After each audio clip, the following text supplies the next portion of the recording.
Chapter 6. Mina Murray's Journal. 24 July. Whitby. Lucy met me at the station, looking sweeter and lovelier than ever, and we drove up to the house at the Crescent in which they have rooms. This is a lovely place. The little river, the Esk, runs through a deep valley, which broadens out as it comes near the harbor.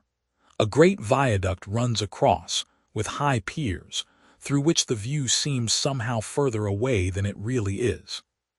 The valley is beautifully green, and it is so steep that when you are on the high land on either side you look right across it, unless you are near enough to see down.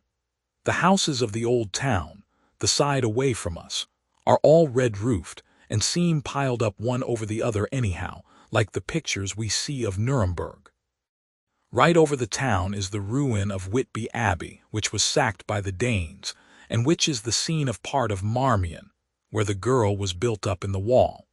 It is a most noble ruin, of immense size, and full of beautiful and romantic bits. There is a legend that a white lady is seen in one of the windows. Between it and the town there is another church, the parish one, round which is a big graveyard, all full of tombstones. This is to my mind the nicest spot in Whitby, for it lies right over the town, and has a full view of the harbor and all up the bay to where the headland called Kettleness stretches out into the sea. It descends so steeply over the harbor that part of the bank has fallen away, and some of the graves have been destroyed. In one place, part of the stonework of the graves stretches out over the sandy pathway far below. There are walks with seats beside them through the churchyard, and people go and sit there all day long looking at the beautiful view and enjoying the breeze. I shall come and sit here very often myself and work. Indeed, I am writing now, with my book on my knee, and listening to the talk of 3 old men who are sitting beside me. They seem to do nothing all day but sit up here and talk. The harbor lies below me, with, on the far side, one long granite wall stretching out into the sea, with a curve outwards at the end of it, in the middle of which is a lighthouse. A heavy sea wall runs along outside of it. On the near side, the sea wall makes an elbow crooked inversely, and its end too has a lighthouse. Between the 2 piers there is a narrow opening into the harbor, which then suddenly widens. It is nice at high water. But when the tide is out it shoals away to nothing, and there is merely the stream of the Esk, running between banks of sand, with rocks here and there. Outside the harbor on this side there rises for about half a mile a great reef, the sharp edge of which runs straight out from behind the south lighthouse. At the end of it is a buoy with a bell, which swings in bad weather and sends in a mournful sound on the wind.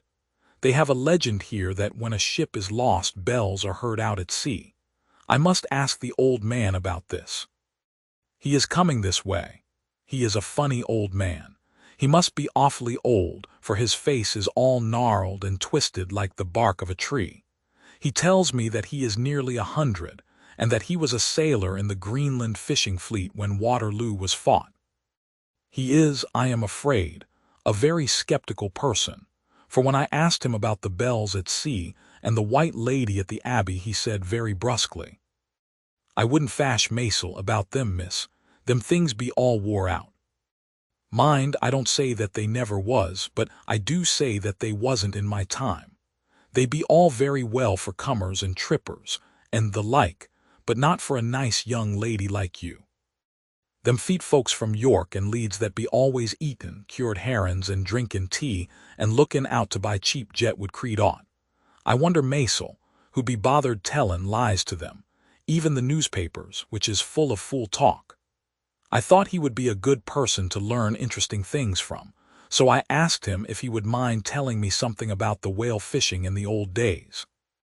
He was just settling himself to begin when the clock struck 6, whereupon he labored to get up and said, "I must gang Agianwards home now, miss. My granddaughter doesn't like to be kept waitin' when the tea is ready, for it takes me time to crammel aboon the grease, for there be a many of 'em. And, miss, I lack belly timber sairly by the clock." He hobbled away, and I could see him hurrying, as well as he could, down the steps. The steps are a great feature on the place. They lead from the town up to the church. There are hundreds of them. I do not know how many, and they wind up in a delicate curve. The slope is so gentle that a horse could easily walk up and down them. I think they must originally have had something to do with the abbey. I shall go home too. Lucy went out visiting with her mother, and as they were only duty calls, I did not go. They will be home by this. 1 August.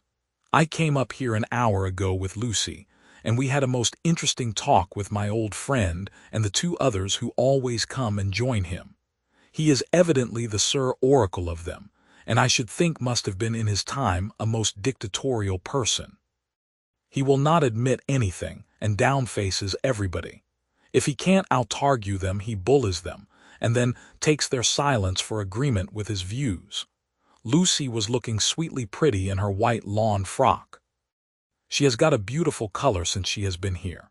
I noticed that the old men did not lose any time in coming up and sitting near her when we sat down.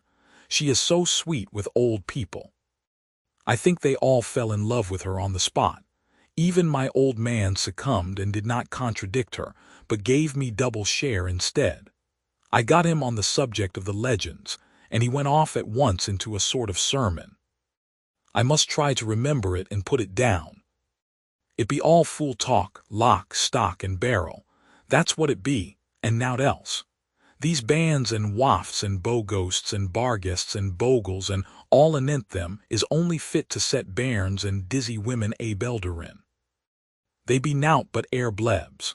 They and all grims and signs and warnin' be all invented by parsons and ilsome buke-bodies and railway touters to skeer and scunner halflins, and to get folks to do something that they don't other incline to. It makes me ireful to think o' them. Why, it's them that, not content with printin' lies on paper and preachin' them out of pulpits, does want to be cuttin' them on the tombstones. Look here all around you in whate'er ye will. All them steens, holdin' up their heads as well as they can out of their pride, is a cant, simply tumblin' down with the weight o' the lies wrote on them. Here lies the body, or sacred to the memory, wrote on all of them, and yet in nigh half of them there bean't no bodies at all. And the memories of them bean't cared a pinch of snuff about, much less sacred. Lies all of them, nothin' but lies of one kind or another. My Gog, but it'll be a quare scouterman at the day of judgment when they come tumblin' up in their death sarks, all juped together and tryin' to drag their tombsteans with them to prove how good they was. Some of them trimlin' and ditherin', with their hands that dozened and slippy from lyin', in the sea that they can't even keep their grup o' them. I could see from the old fellow's self-satisfied air, and the way in which he looked round for the approval of his cronies that he was showing off. So I put in a word to keep him going. "Oh, Mr. Swales, you can't be serious. Surely these tombstones are not all wrong." "Yablins, there may be a poorish few not wrong, Savin, where they make out the people too good. For there be folk that do think a balm bowl be like the sea, if only it be their own. The whole thing be only lies. Now look you here, you come here a stranger and you see this Kirk Garth." I nodded, for I thought it better to assent, though I did not quite understand his dialect. I knew it had something to do with the church. He went on, "And you consate that all these steens be a boon folk that be happed here, snod and snog." I assented again. "Then that be just where the lie comes in. Why, there be scores of these laybeds that be tomb as old Dunn's back-a-box on Friday night." He nudged one of his companions, and they all laughed. "And my Gog, how could they be otherwise? Look at that one the aftest abaft the beer bank, read it." I went over and read. "Edward Spencelog, Master Mariner, murdered by pirates off the coast of Andres, April, 1854, eat. 30, when I came back," Mr. Swales went on. "Who brought him home, I wonder, to hap him here, murdered off the coast of Andres. And you consated his body lay under. Why, I could name ye a dozen whose bones lie in the Greenland seas above." He pointed northwards, or where the currents may have drifted them. "There be the steens around ye. Ye can, with your young eyes, read the small print of the lies from here. This Braithwaite Lowry, I knew his father, lost in the lively off Greenland in 20, or Andrew Woodhouse, drowned in the same seas in 1777, or John Paxton, drowned off Cape Farewell a year later, or old John Rawlings, whose grandfather sailed with me, drowned in the Gulf of Finland in 50. Do ye think that all these men will have to make a rush to Whitby when the trumpet sounds? I have me antherems aboot it. I tell ye that when they got here they'd be jomlin' and jostlin' one another that way that it you'd be like a fight up on the ice in the old days, when we'd be at one another from daylight to dark, and tryin' to tie up our cuts by the light of the aurora borealis. This was evidently local pleasantry, for the old man cackled over it, and his cronies joined in with gusto. But, I said, surely you are not quite correct, for you start on the assumption that all the poor people or their spirits will have to take their tombstones with them on the day of judgment. Do you think that will be really necessary? Well, what else be they tombstones for? Answer me that, miss. To please their relatives, I suppose. To please their relatives, you suppose. This he said with intense scorn. How will it pleasure their relatives to know that lies is wrote over them, and that everybody in the place knows that they be lies? He pointed to a stone at our feet which had been laid down as a slab, on which the seat was rested, close to the edge of the cliff. Read the lies on that Thruffstein, he said. The letters were upside down to me from where I sat, but Lucy was more opposite to them, so she leant over and read. Sacred to the memory of George Cannon, who died, in the hope of a glorious resurrection on July 29, 1873, falling from the rocks at Kettleness. This tomb was erected by his sorrowing mother to her dearly beloved son. He was the only son of his mother, and she was a widow. Really, Mr. Swales, I don't see anything very funny in that. She spoke her comment very gravely and somewhat severely. You don't see aught funny. Ha, ha. But that's because you don't gom the sorrowin'. Mother was a hellcat that hated him because he was acrooked. A regular lamiter he was. And he hated her so that he committed suicide in order that she mightn't get an insurance she put on his life. He blew nigh the top of his head off with an old musket that they had for scarin' the crows with. 'Twarn't for crows then, for it brought the clegs and the doups to him. That's the way he fell off the rocks. And as to hopes of a glorious resurrection, I've often heard him say Maisel, that he hoped he'd go to hell, for his mother was so pious that she'd be sure to go to heaven, and he didn't want to addle where she was. Now isn't that Steen at any rate?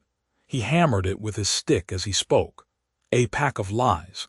And won't it make Gabriel keckle when Geordie comes pantin' up the grease with the tombstone balanced on his hump, and asks it to be took as evidence?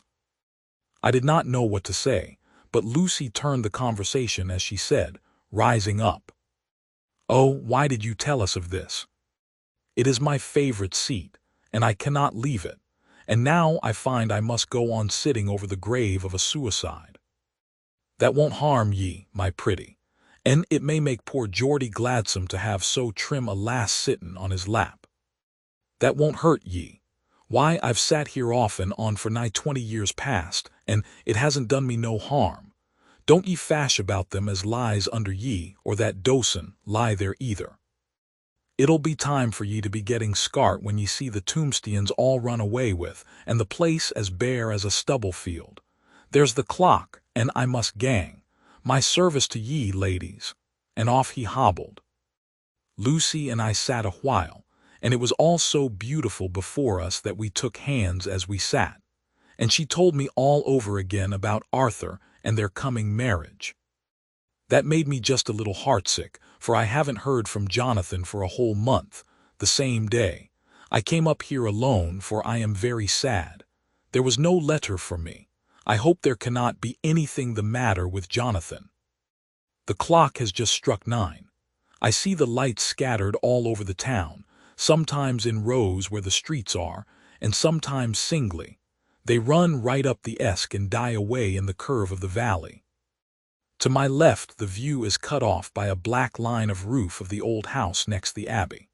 The sheep and lambs are bleating in the fields away behind me, and there is a clatter of a donkey's hoofs up the paved road below. The band on the pier is playing a harsh waltz in good time, and further along the quay there is a Salvation Army meeting in a back street. Neither of the bands hears the other, but up here I hear and see them both. I wonder where Jonathan is and if he is thinking of me. I wish he were here. Dr. Seward's diary. 5 June. The case of Renfield grows more interesting the more I get to understand the man. He has certain qualities very largely developed: selfishness, secrecy, and purpose. I wish I could get at what is the object of the latter. He seems to have some settled scheme of his own, but what it is I do not yet know. His redeeming quality is a love of animals, though indeed he has such curious turns in it that I sometimes imagine he is only abnormally cruel. His pets are of odd sorts. Just now his hobby is catching flies. He has at present such a quantity that I have had myself to expostulate. To my astonishment, he did not break out into a fury as I expected, but took the matter in simple seriousness. He thought for a moment and then said, "May I have 3 days? I shall clear them away." Of course I said that would do. I must watch him. 18 June. He has turned his mind now to spiders and has got several very big fellows in a box. He keeps feeding them with his flies, and the number of the latter is becoming sensibly diminished, although he has used half his food in attracting more flies from outside to his room. 1 July. His spiders are now becoming as great a nuisance as his flies, and today I told him that he must get rid of them. He looked very sad at this, so I said that he must clear out some of them at all events. He cheerfully acquiesced in this, and I gave him the same time as before for reduction. He disgusted me much while with him, for when a horrid blowfly, bloated with some carrion food, buzzed into the room, he caught it, held it exultantly for a few moments between his finger and thumb, and before I knew what he was going to do, put it in his mouth and ate it. I scolded him for it, but he argued quietly that it was very good and very wholesome, that it was life, strong life, and gave life to him. This gave me an idea, or the rudiment of one. I must watch how he gets rid of his spiders. He has evidently some deep problem in his mind, for he keeps a little notebook in which he is always jotting down something. Whole pages of it are filled with masses of figures, generally single numbers added up in batches, and then the totals added in batches again, as though he were focusing some account, as the auditors put it. 8 July. There is a method in his madness, and the rudimentary idea in my mind is growing. It will be a whole idea soon, and then, oh, unconscious cerebration, you will have to give the wall to your conscious brother. I kept away from my friend for a few days, so that I might notice if there were any change. Things remain as they were except that he has parted with some of his pets and got a new one. He has managed to get a sparrow and has already partially tamed it. His means of taming is simple, for already the spiders have diminished. Those that do remain, however, are well fed, for he still brings in the flies by tempting them with his food. 19 July. We are progressing. My friend has now a whole colony of sparrows, and his flies and spiders are almost obliterated. When I came in, he ran to me and said he wanted to ask me a great favor, a very, very great favor. And as he spoke, he fawned on me like a dog. I asked him what it was, and he said, with a sort of rapture in his voice and bearing, "A kitten, a nice little, sleek, playful kitten, that I can play with and teach and feed and feed and feed." I was not unprepared for this request, for I had noticed how his pets went on increasing in size and vivacity, but I did not care that his pretty family of tame sparrows should be wiped out in the same manner as the flies and the spiders. So I said I would see about it, and asked him if he would not rather have a cat than a kitten. His eagerness betrayed him as he answered, "Oh yes, I would like a cat. I only asked for a kitten lest you should refuse me a cat." No one would refuse me a kitten, would they? I shook my head, and said that at present I feared it would not be possible, but that I would see about it. His face fell, and I could see a warning of danger in it, for there was a sudden fierce, sidelong look which meant killing. The man is an undeveloped homicidal maniac.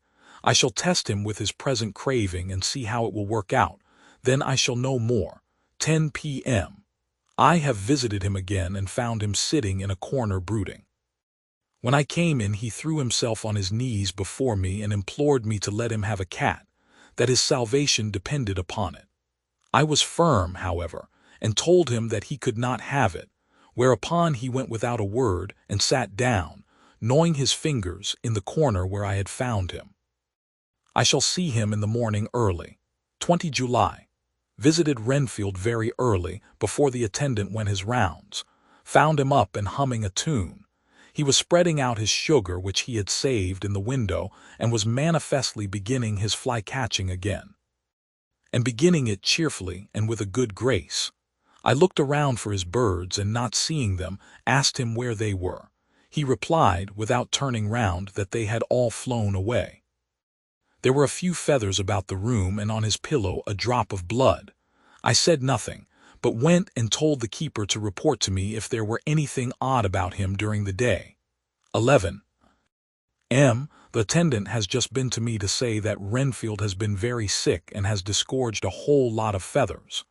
My belief is, doctor, he said, that he has eaten his birds, and that he just took and ate them raw. 11 p.m. I gave Renfield a strong opiate tonight, enough to make even him sleep, and took away his pocketbook to look at it. The thought that has been buzzing about my brain lately is complete, and the theory proved. My homicidal maniac is of a peculiar kind. I shall have to invent a new classification for him, and call him a zoophagus, life-feeding maniac. What he desires is to absorb as many lives as he can, and he has laid himself out to achieve it in a cumulative way. He gave many flies to one spider and many spiders to one bird, and then wanted a cat to eat the many birds. What would have been his later steps? It would almost be worthwhile to complete the experiment. It might be done if there were only a sufficient cause. Men sneered at vivisection, and yet look at its results today. Why not advance science in its most difficult and vital aspect, the knowledge of the brain? Had I even the secret of one such mind? Did I hold the key to the fancy of even one lunatic? I might advance my own branch of science to a pitch compared with which Burden Sanderson's physiology or Ferrier's brain knowledge would be as nothing. If only there were a sufficient cause. I must not think too much of this, or I may be tempted. A good cause might turn the scale with me, for may not I too be of an exceptional brain, congenitally? How well the man reasoned! Lunatics always do within their own scope. I wonder at how many lives he values a man, or if at only one. He has closed the account most accurately, and today begun a new record. How many of us begin a new record with each day of our lives?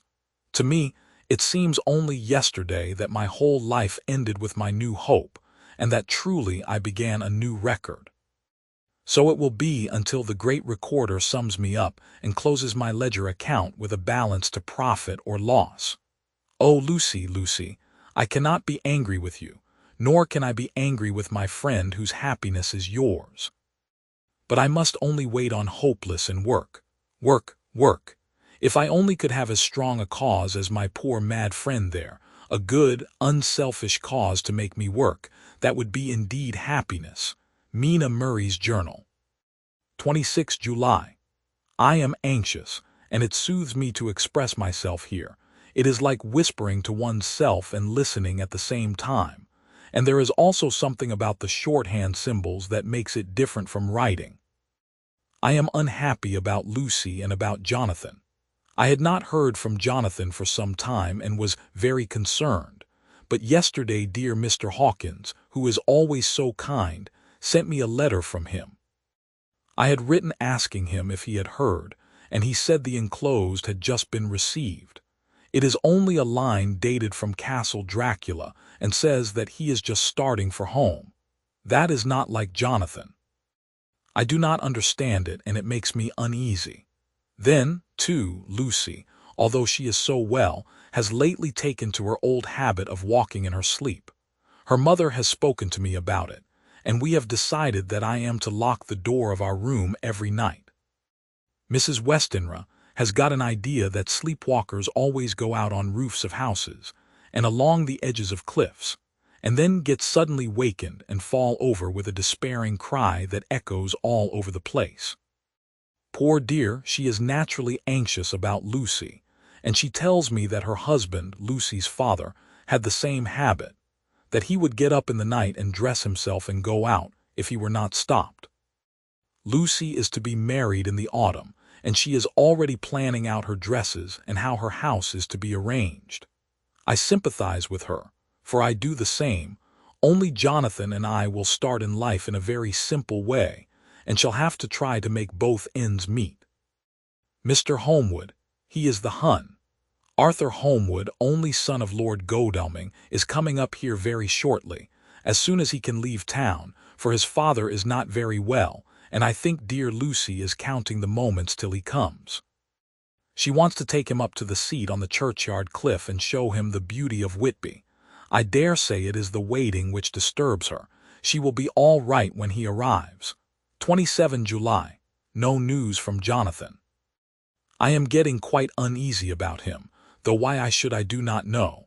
But I do wish that he would write, if it were only a single line.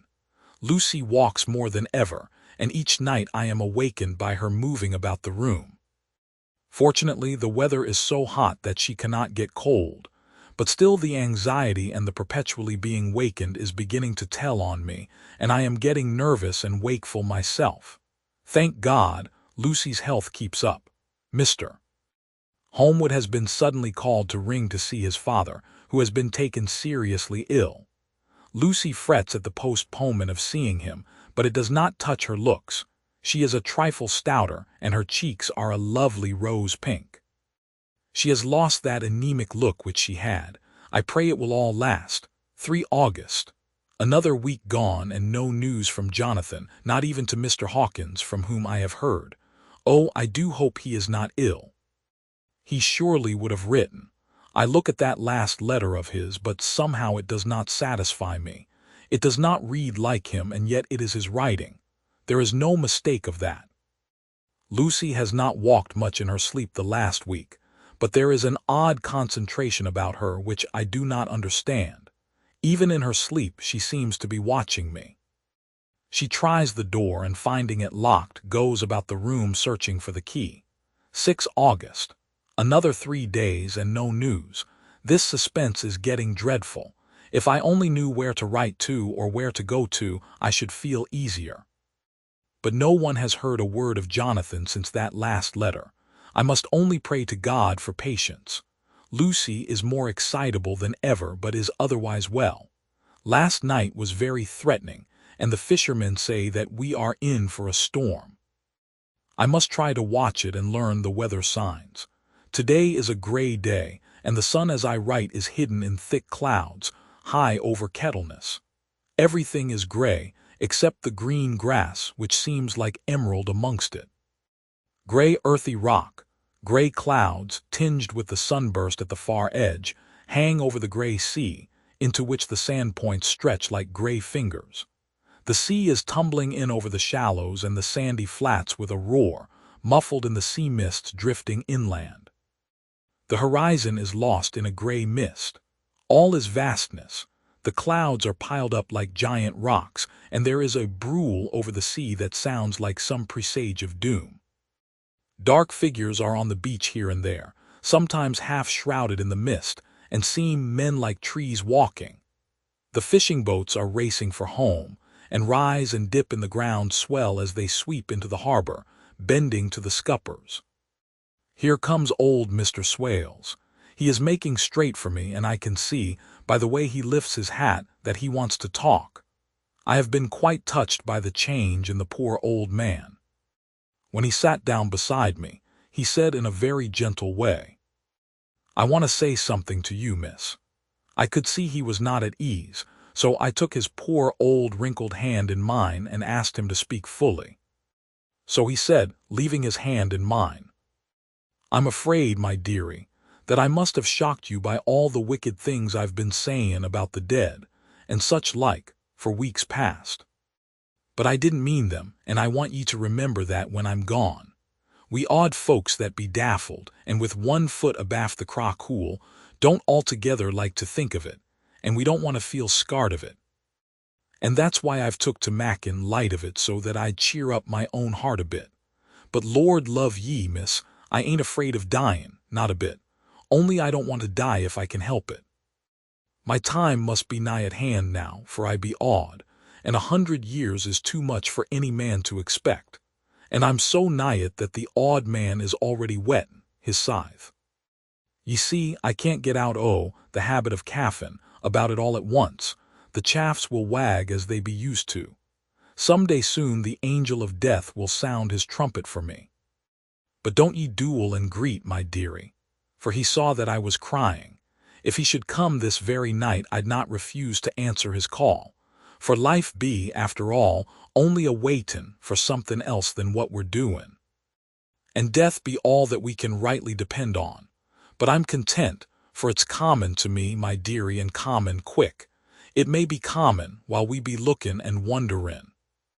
Maybe it's in that wind out over the sea that's bringin' with it loss and wreck and sore distress and sad hearts. Look, look," he cried suddenly. "There's something in that wind and in the host beyant that sounds and looks and tastes and smells like death. It's in the air. I feel it common. Lord, make me answer cheerful when my call comes." He held up his arms devoutly and raised his hat. His mouth moved as though he were praying. After a few minutes' silence, he got up, shook hands with me and blessed me and said goodbye and hobbled off. It all touched me and upset me very much. I was glad when the Coast Guard came along with his spyglass under his arm. He stopped to talk with me as he always does, but all the time kept looking at a strange ship. "I can't make her out," he said. "She's a Russian by the look of her, but she's knocking about in the queerest way. She doesn't know her mind a bit. She seems to see the storm coming but can't decide whether to run up north in the open or to put in here. Look there again. She is steered mighty strangely, for she doesn't mind the hand on the wheel. Changes about with every puff of wind. We'll hear more of her before this time tomorrow."